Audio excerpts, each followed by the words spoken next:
La guerra de 12 días, llevada a cabo por Irán e Israel, ha sido una de las guerras más importantes del siglo XXI. Si bien a nivel de cifras ni siquiera se puede comparar con lo que es la guerra de Ucrania o el genocidio de Gaza, a nivel de impacto geopolítico y a nivel de desarrollo militar sí que ha sido un conflicto de suma importancia para el futuro. Y es que la guerra entre Irán e Israel ha sido una guerra tremendamente singular. Para empezar, ha sido un conflicto entre dos países que están a casi 2000 kilómetros de distancia. Un enfrentamiento que, por tanto, no se ha librado por tierra, sino que ha sido más bien una guerra de salvas, en la que terceros países más débiles veían como los aviones de combate israelíes o los misiles balísticos iraníes cruzaban sus cielos con total impunidad. Por todo ello, la pregunta que nos hacemos es clara: ¿qué conclusiones sacamos del conflicto? ¿Han cambiado estos 12 días la forma en la que se combate una guerra? Veamos. La guerra entre Irán e Israel ha dejado en evidencia una primera lección que a su vez es una de las lecciones más antiguas y al mismo tiempo más vigentes de la geopolítica: la importancia de tener capacidad real de disuasión. Si Irán hubiese tenido armas nucleares plenamente operativas, Israel jamás se habría atrevido a cruzar ciertas líneas rojas. Y no porque Israel no tenga la voluntad o la tecnología, sino porque en el momento en que atacas a un país con armamento nuclear, sabes que te expones a un escenario donde la destrucción mutua es prácticamente inevitable. Por eso, en los últimos años, Irán ha invertido tantos recursos, dinero y capital político en su programa nuclear, consciente de que sin ese seguro de vida está siempre en una posición de inferioridad estratégica. Lo que hemos visto es el ejemplo más claro. Israel ha golpeado objetivos en territorio iraní, ha mostrado su poder militar y ha dejado claro que puede atacar el corazón de su enemigo si lo considera necesario. Pero si Irán ya tuviese la bomba, la historia sería muy diferente. Basta mirar otros ejemplos del mundo. Corea del Norte provoca constantemente amenaza, lanza misiles al mar, pero nadie lo toca directamente porque tiene capacidad nuclear y esa carta le permite, incluso siendo un país aislado, sentarse en la mesa de los grandes. Con India y Pakistán pasa igual. Se detestan, han tenido choques fronterizos, pero la existencia de armas nucleares en ambos bandos obliga a una contención permanente, por frágil que sea. Irán hoy no tiene esa carta y lo sabe. Israel también lo sabe, y por eso la ventana de oportunidad para golpear sigue abierta, pero no durará eternamente. Esta guerra ha acelerado la carrera nuclear iraní, porque Teherán ha comprobado, de forma dolorosa, lo que significa no poder disuadir a tu enemigo. El día que consigan el arma nuclear, el equilibrio de poder en Oriente Medio cambiará de forma radical. Europa también debería tomar nota. El caso iraní demuestra que, sin una capacidad real de disuasión, te conviertes en vulnerable, en un actor al que se le puede presionar, golpear o incluso atacar, sin que el agresor tema las consecuencias. Irán hoy está pagando ese precio. Pero si nos miramos al espejo, Europa no está mucho mejor preparada. La Unión Europea, en su conjunto, carece de una disuasión creíble a gran escala.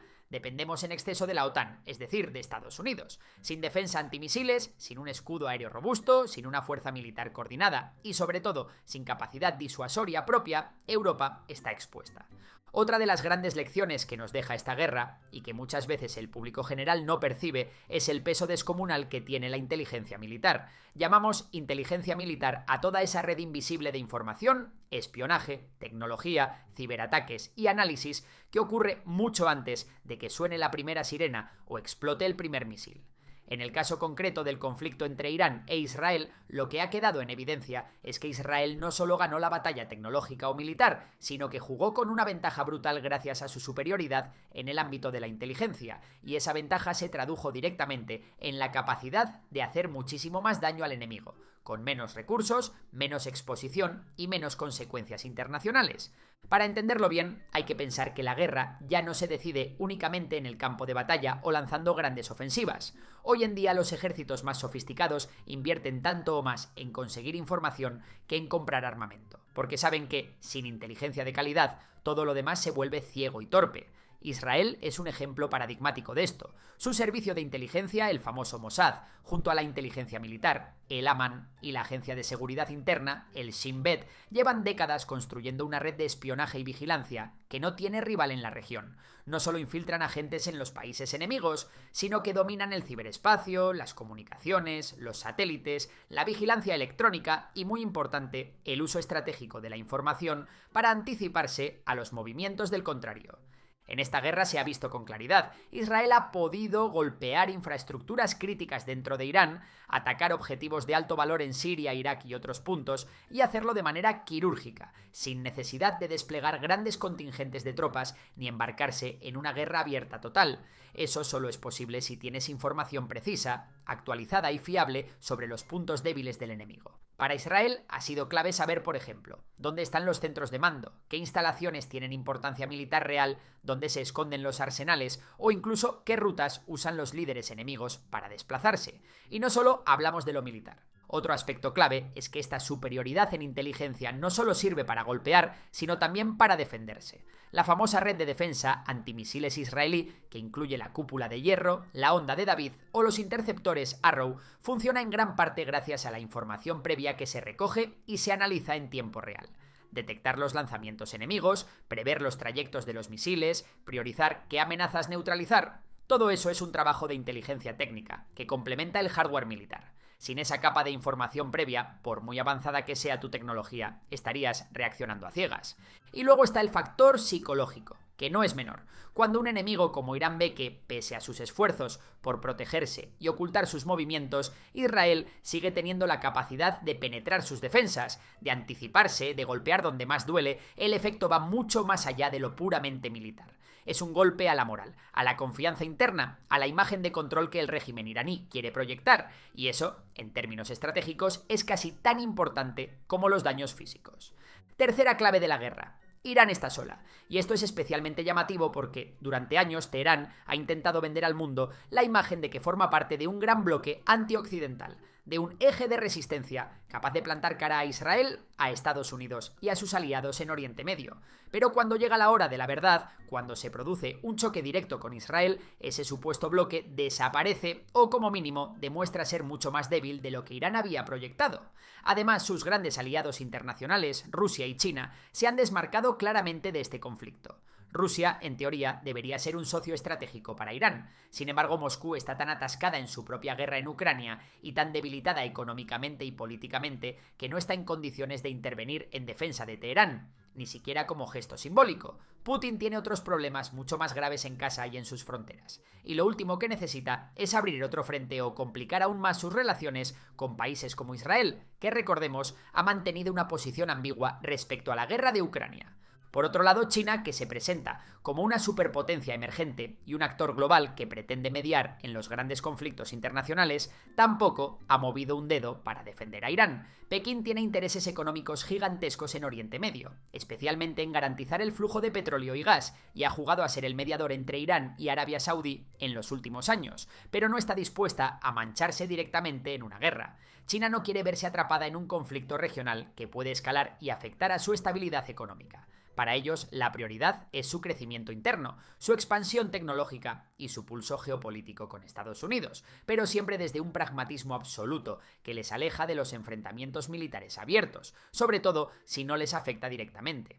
Otra de las lecciones más claras y a la vez más inquietantes que nos deja este conflicto entre Irán e Israel es la importancia vital de tener reservas suficientes de misiles antiaéreos, lo que en lenguaje más técnico se conoce como stocks estratégicos de interceptores. Israel, que presume, con razón, de tener uno de los sistemas de defensa aérea más avanzados y sofisticados del mundo, se ha encontrado al borde de una situación extremadamente delicada: quedarse sin misiles para defender su propio territorio.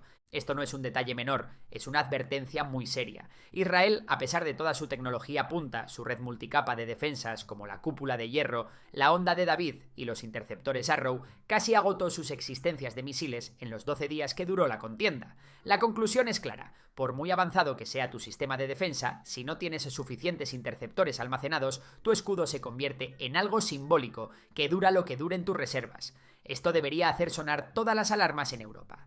Porque si Israel, que lleva años preparándose para escenarios de alta intensidad, que fabrica parte de sus propios sistemas, que tiene acuerdos estrechos con Estados Unidos y que ha invertido miles de millones en su defensa aérea, estuvo a punto de vaciar sus almacenes en un solo ataque, ¿qué pasaría en Europa? donde la inversión en defensa ha sido baja durante décadas y los stocks directamente son ridículos, la guerra en Ucrania ya nos dio una advertencia clara sobre esto, cuando quedó en evidencia que muchos ejércitos europeos tenían arsenales prácticamente simbólicos de municiones, misiles o equipos modernos.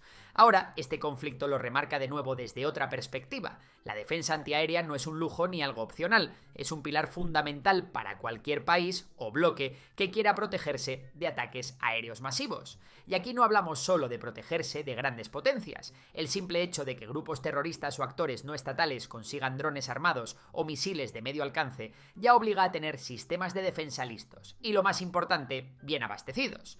Y vamos con la última lección que nos llevamos de esta guerra de los 12 días. Esta guerra entre Irán e Israel ha servido para desmontar ciertos mitos que estaban empezando a calar, especialmente a raíz del conflicto de Ucrania, donde los cazabombarderos han tenido un papel mucho más discreto de lo que algunos esperaban. En Ucrania hemos visto que, pese a la importancia indiscutible del poder aéreo, los cielos se han convertido en un espacio extremadamente peligroso, saturado de defensas antiaéreas, misiles tierra-aire, drones kamikaze y sistemas de radar de última generación. Eso ha obligado a los cazas, incluso los más modernos, a actuar con precaución, limitando sus incursiones y reservándolos para misiones muy concretas. Eso llevó a mucha gente a pensar que los cazabombarderos clásicos, incluso los modelos de última generación, estaban perdiendo relevancia en los conflictos modernos, que la guerra iba a ser territorio exclusivo de drones, misiles teledirigidos y artillería de largo alcance. Pero el conflicto entre Irán e Israel ha roto ese discurso y ha dejado claro que los cazabombarderos no solo siguen siendo relevantes, sino que, cuando se combinan con tecnología punta y superioridad aérea, se convierten en un factor absolutamente determinante. Israel lo ha demostrado con su uso del F-35, el caza de quinta generación más avanzado del mundo, que ha jugado un papel crucial en los ataques quirúrgicos contra objetivos estratégicos iraníes. Estos aviones no solo son invisibles al radar gracias a su diseño furtivo, sino que cuentan con una capacidad de recopilación de inteligencia, guerra electrónica y ataque de precisión que los hace inigualables hoy en día. Lo interesante es que el uso del F-35 en este conflicto va mucho más allá de bombardear un blanco. Son auténticas plataformas de vigilancia, recolección de datos en tiempo real, coordinación de operaciones y, llegado el caso, destrucción de objetivos clave. Israel los ha utilizado no solo para golpear, sino para mapear las defensas iraníes, desactivar sistemas antiaéreos, identificar puntos débiles y garantizar que sus ataques se realicen con el máximo nivel de precisión y el mínimo riesgo para sus pilotos. Otro dato que no se puede pasar por alto y que habla muy bien del nivel tecnológico alcanzado es que, hasta ahora, ningún F-35 israelí se ha perdido en combate ni siquiera por fallo técnico, algo que en cualquier operación militar es bastante inusual. Estamos hablando de aviones que han volado en entornos hostiles, con amenazas de misiles antiaéreos, radares enemigos activos y condiciones de alta tensión operativa, y que aún así han demostrado una fiabilidad mecánica y tecnológica extraordinaria. Esto contrasta enormemente con lo que hemos visto en Ucrania. Allí ni Rusia ni Ucrania tienen un dominio aéreo claro, y la proliferación de defensas antiaéreas portátiles y sistemas SAM ha hecho que los cazabombarderos vuelen menos y se limiten a misiones de bajo perfil.